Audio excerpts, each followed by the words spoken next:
Assalamualaikum warahmatullahi wabarakatuh. Perkenalkan, nama saya Sherly Rahmasari dengan NIM 24323036 dengan Prodi Teknik Sipil MK. Saya akan menyampaikan materi tentang infrastruktur yang tangguh dan berkelanjutan. Latar belakang, pembangunan infrastruktur yang tangguh dan berkelanjutan diperlukan karena Indonesia rentan terhadap bencana alam dan dampak perubahan iklim. Infrastruktur yang dirancang agar kuat, adaptif, ramah lingkungan, serta didukung teknologi digital untuk meningkatkan efisiensi pelayanan publik. Namun, upaya pembangunan masih menghadapi kendala seperti keterbatasan pendanaan, kualitas sumber daya manusia, dan ketimpangan antar wilayah. Oleh karena itu, integrasi dengan agenda SDG 9 menjadi penting untuk memperkuat ketahanan dan keberlanjutan pembangunan nasional. Selanjutnya, saya akan menyampaikan definisi dari infrastruktur yang tangguh dan berkelanjutan. Infrastruktur yang tangguh dan berkelanjutan adalah sistem sarana dan prasarana yang dirancang untuk berfungsi, bertahan, serta cepat pulih dari gangguan seperti bencana alam, perubahan iklim, dan tekanan lingkungan, sekaligus dibangun dengan prinsip keberlanjutan yang memperhatikan aspek ekonomi, sosial, dan lingkungan. Infrastruktur ini tidak hanya kuat secara fisik, tetapi juga efisien, ramah lingkungan, inklusif, serta mampu mendukung kebutuhan masyarakat saat ini tanpa mengurangi kemampuan generasi mendatang untuk memenuhi kebutuhannya. Selanjutnya saya akan membahas tentang pembahasan yang pertama, infrastruktur yang tangguh. Infrastruktur harus mampu bertahan dan pulih dari bencana, karena Indonesia memiliki resiko tinggi terhadap gempa, banjir, dan perubahan iklim, sehingga setiap pembangunan perlu memasukkan aspek mitigasi dan ketahanan bencana. Yang kedua, infrastruktur yang berkelanjutan.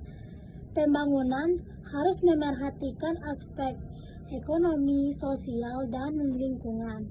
Karena penggunaan energi terbarukan dan material ramah lingkungan diperlukan untuk mengurangi emisi, sekaligus memastikan akses infrastruktur merata bagi semua wilayah.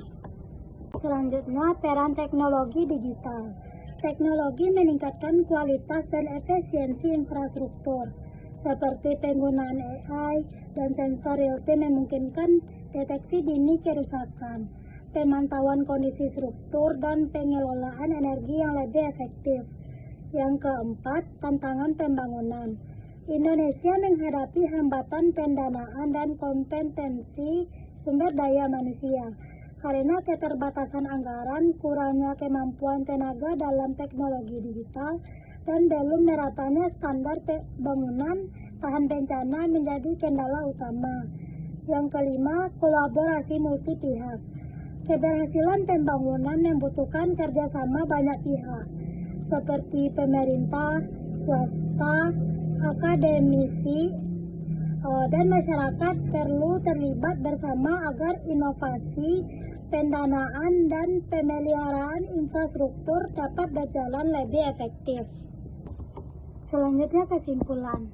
Pembangunan infrastruktur yang tangguh dan berkelanjutan sangat penting untuk mendukung kemajuan nasional, sekaligus menghadapi risiko bencana dan perubahan iklim. Penerapan teknologi digital, pemilihan material ramah lingkungan, serta perencanaan berbasis mitigasi menjadi langkah utama dalam meningkatkan kualitas infrastruktur. Namun, tantangan seperti keterbatasan pendanaan, kesenjangan teknologi, dan kapasitas sumber daya manusia masih perlu diperbaiki. Oleh karena itu, kolaborasi antara pemerintah, swasta, akademisi, dan masyarakat diperlukan agar pembangunan infrastruktur dapat berjalan lebih efektif dan sesuai dengan tujuan SDG 9. Sekian presentasi dari saya. Kalau ada terdapat kesalahan dan kata-kata, saya mohon maaf. Assalamualaikum warahmatullahi wabarakatuh.